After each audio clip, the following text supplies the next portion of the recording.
Ce matin, un soutien concret, efficace pour aider les entreprises à réaliser leurs projets partout au Québec. Mais comment? Avec la Fédération des chambres de commerce du Québec, Françoise Bertrand, la présidente, la directrice générale du service d'aide et de financement pour l'entrepreneur canadien, Ryan Smith, qui est avec nous. Madame Smith, bonjour. Bonjour. Quel était ce projet exactement? Bien, écoutez, vous savez, à chaque année, on fait notre représentation sur la consultation budgétaire auprès du gouvernement. Puis on dit, il y a plein de programmes qui existent, de subventions, de crédits d'impôt. Puis parfois, ce sont des couches de sédimentation qui se sont installées au fil des années. Puis les entreprises ont de la difficulté à s'y retrouver. Il faudrait vraiment pouvoir trouver son chemin. Et Mme Smith va vous expliquer son logiciel qui permet justement de retrouver son chemin. Et la Fédération a estimé que par rapport à sa mission, par rapport à son souci, eu égard aux entreprises, que c'était une façon concrète de pouvoir aider les entreprises à se retrouver dans la forêt vierge que sont les programmes gouvernementaux. Oui, effectivement, c'est extrêmement difficile de s'y reconnaître parfois et ça a pris quand même du temps à développer ce logiciel-là. Ça fait déjà 9 ans que vous travaillez là-dessus, là? On entre dans notre 10e année ce mois-ci. Ça a été débuté à développer en 2004. On a été mis officiellement en ligne en 2005, à l'automne 2005, avec 523 programmes dans la base de données. Et actuellement, il y a entre 2200 et 2300 programmes d'aide qui s'adressent aux entreprises du Québec, qui sont répertoriés dans notre base de données. On parle ici de plus de 9500 documents web qui sont répertoriés et qui sont vérifiés chaque jour. L'information a été extraite de plus de 400 sites Internet différents. Et c'est assez phénoménal de voir la quantité d'informations qu'il y a. Mais on ne parle pas juste d'aide gouvernementale dans ce qui nous occupe ici.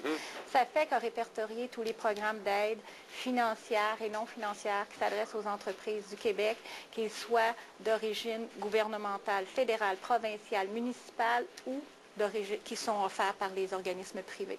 Bon, et ça, c'est autant pour les entrepreneurs, les entreprises, donc, ou encore les OSBL. Là, les OBNL ont aussi le droit d'utiliser l'aide financière, et il y en a beaucoup pour eux, d'ailleurs.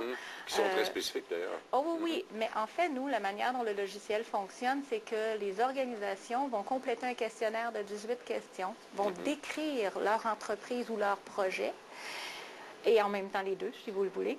Et une entreprise, ça peut être une entreprise à but lucratif ou non. Il suffit d'être une entreprise. Et grâce à ce questionnaire-là, ils vont être capables d'établir une correspondance entre les programmes qui correspondent à leur projet, à leur entreprise et le projet lui-même. Ce qui va faire que de la base de données va être extrait uniquement les programmes qui correspondent au projet. Et ça, c'est une chose qui est absolument unique par rapport à ça. Comment vous avez fait pour développer ça? Là? Parce qu'à partir d'un questionnaire, ça prend certains algorithmes, très certainement, parce que là, il faut faire un peu de reconnaissance de ce qu'on nous écrit. C'est des algorithmes. C'est des algorithmes, tout simplement. C'est pas moi, hein, c'est pas moi. Non. C'est madame et son équipe. C'est pas moi non plus. C'est des algorithmes. La particularité de ce fait que la plus grande problématique par rapport à l'information sur le web, et particulièrement à l'aide aux entreprises, est le fait d'avoir de l'information complètement à jour. Et en ça, on est totalement unique. On a développé une technologie qui surveille, qui analyse, qui répertorie l'information et qui va nous avertir quand il y a la moindre modification sur un programme ou sur de l'information reliée à un programme. Et à partir de ce moment-là, dans les 24 à 48 heures de la modification, notre équipe va mettre à jour l'information et ne fournir que de l'information totalement à jour. Il n'y a aucune information dans notre base de données qui n'est pas mise à jour. Et ça, c'est unique. Il n'y a que nous qui le font. C'est une technologie qui nous a pris 8 ans à développer. Et ça doit être assez palpitant dans le coin du mois de février-mars, quand les budgets sortent, là, il y en a un paquet là-dedans. Je tiens à vous mentionner qu'à ce moment-là, nous, on se prépare à faire beaucoup de travail. Oui, effectivement. Parce que dans les semaines qui suivent, on a beaucoup d'alertes. Oui, effectivement, qui nous avertissent qu'il y a beaucoup de modifications sur les programmes. Puis, avec les derniers programmes qui ont été annoncés par le gouvernement du Québec, entre autres, là, on est en pleine mise à jour. Il y en a pour presque 2 milliards de projets de ça. On a une centaine de programmes actuellement. Et ce n'est pas fini. Non, il y a d'autres stratégies politiques qui nous sont annoncées, donc on est sur le qui-vive. Mais en fait, ça a toujours été cette problématique-là. On n'est pas les seuls qui ont tenté de développer ça. Nous, on a réussi à le développer parce qu'on a fonctionné d'une façon particulière. Ça a été long, ça a été pénible, mais aujourd'hui, ça va bien. Puis nos algorithmes fonctionnent, notre technologie est vraiment au point et on prévoit, on est en train d'ailleurs d'intégrer des programmes. On nous a demandé d'intégrer les programmes européens et d'autres organisations, d'autres pays qui s'adressent aux entreprises. En plus, là, ça va être utile, ça. Tous les programmes des étrangers vont être éventuellement, qui s'adressent aux entreprises du Québec, vont être éventuellement intégrés dans notre base de données. Tout ce qui existe. Oui, absolument. Oui. Alors, nous, on a démarré en rodage pour le mois de novembre, au fait. Et le 28 novembre, qui est la journée d'un conseil d'administration de la Fédération qui aura lieu dans la capitale nationale, parce que c'est notre journée où on rencontre les sous-ministres et puis aussi on invite toujours le ministre des Finances. Nous lançons de façon officielle auprès de tous les membres des chambres de commerce. Il faut que les gens soient membres de chambres de commerce. Pour être capable d'avoir accès au programme. Bien sûr.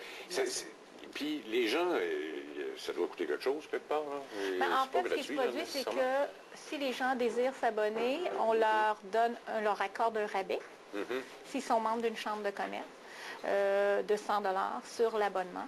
Actuellement, c'est 595 si on est membre d'une chambre de commerce et 695 si on ne l'est pas. Comme l'adhésion à une chambre de commerce coûte pratiquement le même prix que le rabais, la plupart du temps, les gens vont être membres d'une chambre de commerce parce qu'il y a d'autres avantages qui vont découler de ça en plus de leur abonnement à SAFEC. Et la Fédération va travailler, on est en train de travailler avec la Fédération pour une collaboration pleine et entière dans le partenariat, à savoir que la Fédération va graduellement, on a déjà en formation des gens de la Fédération chez nous pour donner les services d'accompagnement. Parce que notre mission à nous, c'est d'amener l'information précise à un coût raisonnable et très, très rapide et complète. On a une base de données exhaustive, mais on veut aussi que les gens, on veut leur transmettre le savoir pour apprendre comment optimiser l'utilisation de cette information-là en vue d'obtenir des résultats tangibles en utilisant l'information des programmes. Et la Fédération va jouer un rôle à ce niveau-là. Est-ce que ça s'adresse strictement des entreprises? Parce que je voyais sur votre site Internet également, vous vous adressez aux travailleurs autonomes.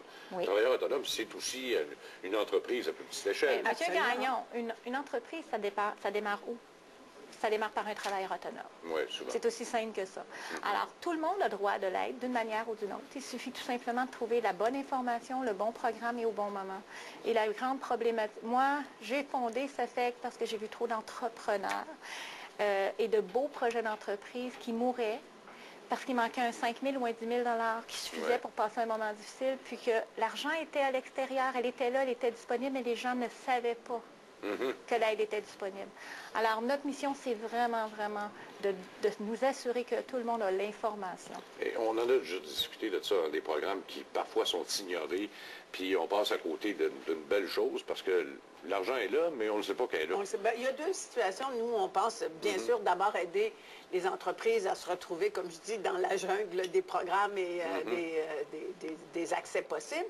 Mais il y a l'autre aussi, lié à... Il y a des choses qui sont devenues désuètes, qui n'ont plus leur raison d'être. C'est périmé. On est au 21e siècle. Ça a été créé au 20e siècle. Ça n'a pas été mis à jour depuis 108 ans. Alors, c'est une façon aussi d'alerter le gouvernement pour dire, écoutez, ne devriez-vous pas regarder ça? Parce qu'au fond, parfois, ils immobilisent des sommes inutilement, alors que les besoins sont situés bien ailleurs. Et on va avoir un peu un répertoire d'où les entreprises sont en demande et comment on va pouvoir, dans les consultations budgétaires qui sont faites annuellement auprès du gouvernement, c'est notre rôle, nous, comme organisme de représentation des intérêts des entreprises, de signifier à la lecture de cette expérience-là des informations. On devrait peut-être faire abonner les différents gouvernements, parce qu'on en parle souvent tous les deux, de resserrer les programmes, parce qu'il y en a tellement que des fois, c'est un dédale administratif plus que d'autres choses. C'est qu'il y a un problème de chevauchement aussi. Oui. Et ce problème de chevauchement-là, ce qu'il fait, c'est qu'il laisse ce qu'on appelle comme des trous noirs. Certaines organisations ne sont pas capables d'avoir de fonds. Madame Smith, merci beaucoup. Françoise Bertrand également. Smith, directrice générale du SAFEC, et Madame Bertrand de la FCCQ. On va revenir.